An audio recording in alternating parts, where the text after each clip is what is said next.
Bienvenue dans notre quatrième leçon de présentation de l'alphabet arabe et d'apprentissage de la lecture. La leçon d'aujourd'hui, normalement, est un peu moins lourde que la leçon numéro 3. La leçon 3, on a franchi une grosse étape, on a introduit 3 nouvelles consonnes, 2 voyelles. Aujourd'hui, il n'y a que 2 consonnes. Voilà, et puis maintenant, vous êtes un peu habitués. C'est important d'avoir bien assimilé la leçon 3, être sûr de bien lire les exercices sans hésitation.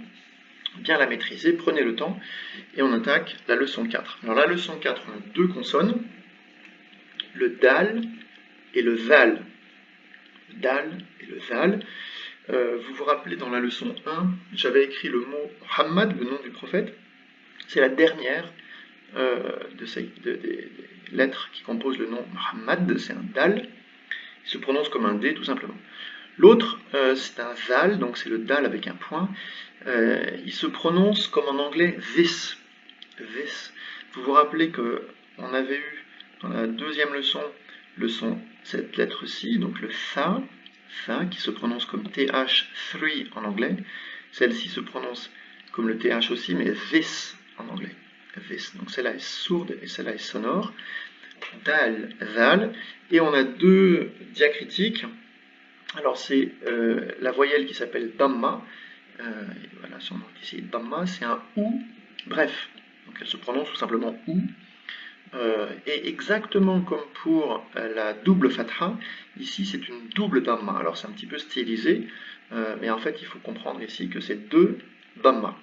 Et exactement comme pour la double fatha, ça s'utilise uniquement à la fin du mot, et pour des raisons grammaticales. Donc c'est très très comparable à la double fatha.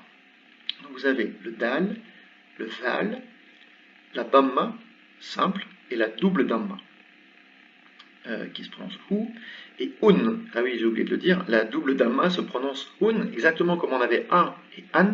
Donc ici, voilà, on a a et an. De la même manière, on a ou et un.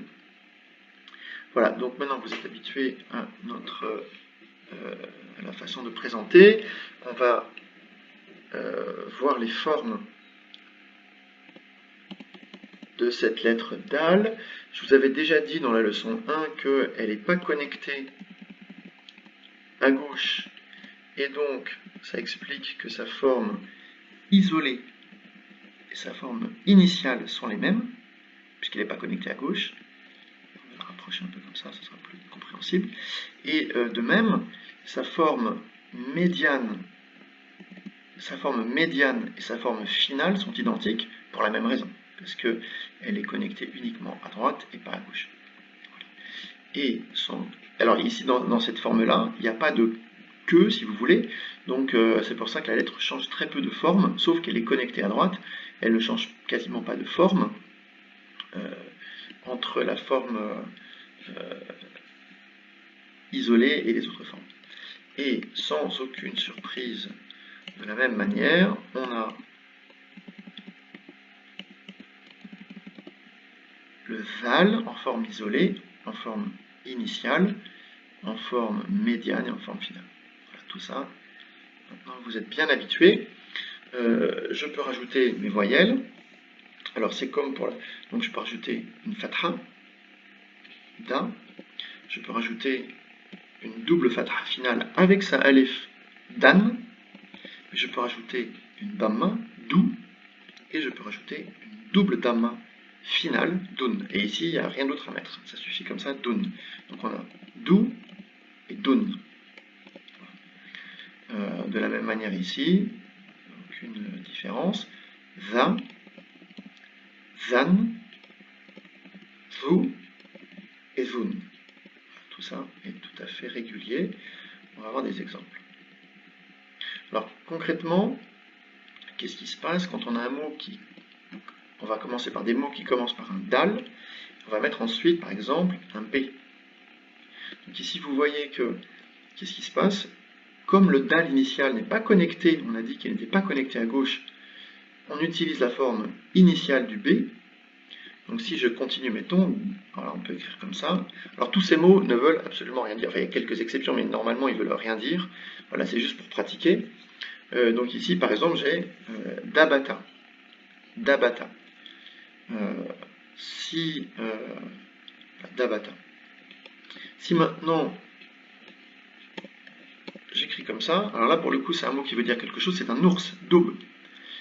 Et le doub, eh ben, ça s'écrit comme ça, c'est-à-dire qu'en fait on a l'impression que les deux lettres ne sont pas du tout connectées, parce qu'on ne peut pas les connecter, on ne peut pas rattacher le B au dal par la gauche du dal, et donc on utilise la forme du B, du bas, qui est à la fois isolée, médiane et finale, c'est-à-dire qu'on l'utilise ici, on n'a pas le choix. Donc daube, on va l'écrire comme ça. Si maintenant, alors je vais mettre les deux exemples côte à côte, comme ça sera peut-être plus clair de voir qu'est-ce qui se passe quand on a un dal initial, suivi, là c'est quand même un peu un cas extrême, suivi d'une seule consonne, et donc du coup on a l'impression que les deux sont déconnectés. Ici vous avez un dal initial, alors c'est un seul mot, même si on a l'impression que c'est coupé en deux, c'est un seul mot, dabata. Voilà. Dabata. Maintenant si on prend, on va prendre, mettons, on va commencer, j'en sais rien, par un T, mettons Tadaba. Voilà, si j'écris ça, Tadaba, ou Tadab, qu'est-ce qu'on voit ici? On a le même phénomène avec le dal, qui est au milieu cette fois-ci, donc il est connecté à droite au T. Je peux les séparer, je le reconnecte, c'est un seul mot. D'accord, j'ai un seul mot. Mais il n'est pas connecté à gauche. Et pour le cas du dal final, on va changer de lettre, on va prendre par exemple Jatada par exemple, et là il est connecté, Jatada, il est connecté à droite, et comme à gauche il est final, le mot s'arrête. Voilà, donc vous voyez qu'en fait c'est pas si compliqué une fois qu'on a compris que le dal ne se connectait pas à gauche. Daub, dabata, tadab, jatada. Et ça marche tout à fait de la même manière avec le zal. On va mettre, mettons comme ça par exemple, zahaba, zahaba, ça veut dire fondre, zahaba. Donc ici vous voyez que le zal initial, il n'est pas connecté à droite parce qu'il est initial, il n'est pas connecté à gauche parce qu'il il se connecte pas à gauche.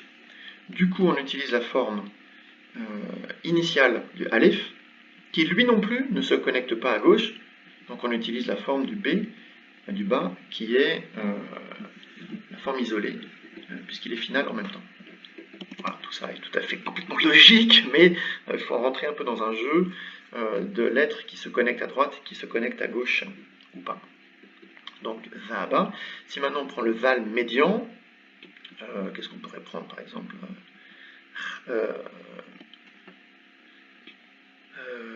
Khazaba, voilà, tout ça ne veut rien dire. Khazaba, vous voyez encore le même phénomène ici avec le zal, voilà. On va prendre un mot qui veut dire quelque chose. Khudh, c'est l'impératif du verbe prendre, prends, khudh, khudh. Donc là vous avez le zal final connecté à droite, tout va bien.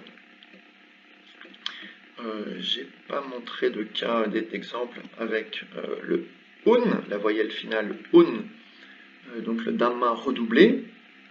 Mettons, on va écrire tout ça, c'est par exemple tabadon, tabadon, qui ne veut rien dire, ou bien avec le zal,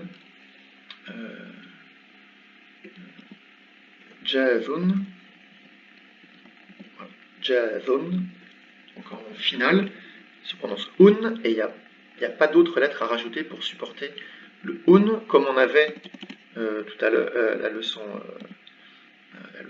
3, quand on voulait écrire, mettons, jazan, et là il fallait mettre, en finale, il fallait mettre le alif. Bien, on va passer à des exercices de lecture. Je vous ai préparé toute une série de mots à lire. Donc maintenant vous connaissez le principe. C'est parti. Da, za, da, za, du, dun, daz, زاد داب داب داب داب تداد تداد جاد حاد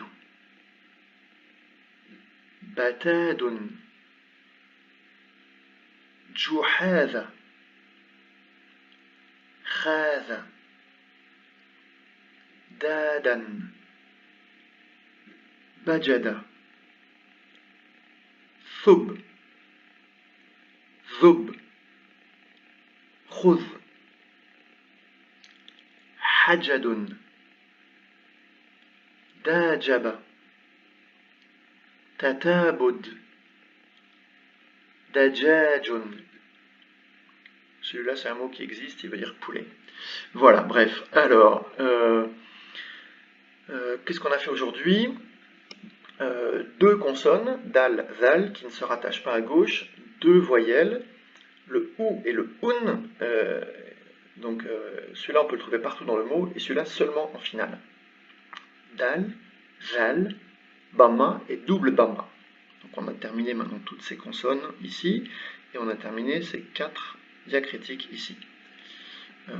Pour la forme de la lettre, c'est une des lettres les plus faciles à reconnaître puisqu'elle n'est pas rattachée à gauche et donc du coup et qu'elle n'a pas donc de queue, ce qui fait que ses formes initiales et isolées sont identiques et ses formes médianes et finales sont identiques. Voilà.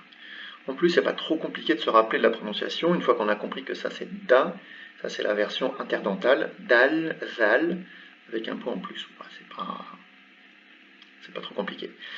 Faites bien les exercices, c'est vraiment important d'arriver à lire sans hésitation, parce que chaque leçon, on va rajouter des consonnes, des voyelles, et ça va finir par devenir de plus en plus compliqué avec des mots de plus en plus existants, parce que quand on va avoir suffisamment de lettres et de voyelles, on va pouvoir commencer à faire des vrais mots.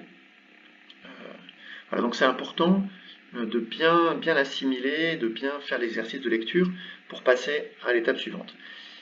Courage et à la prochaine leçon. Au revoir.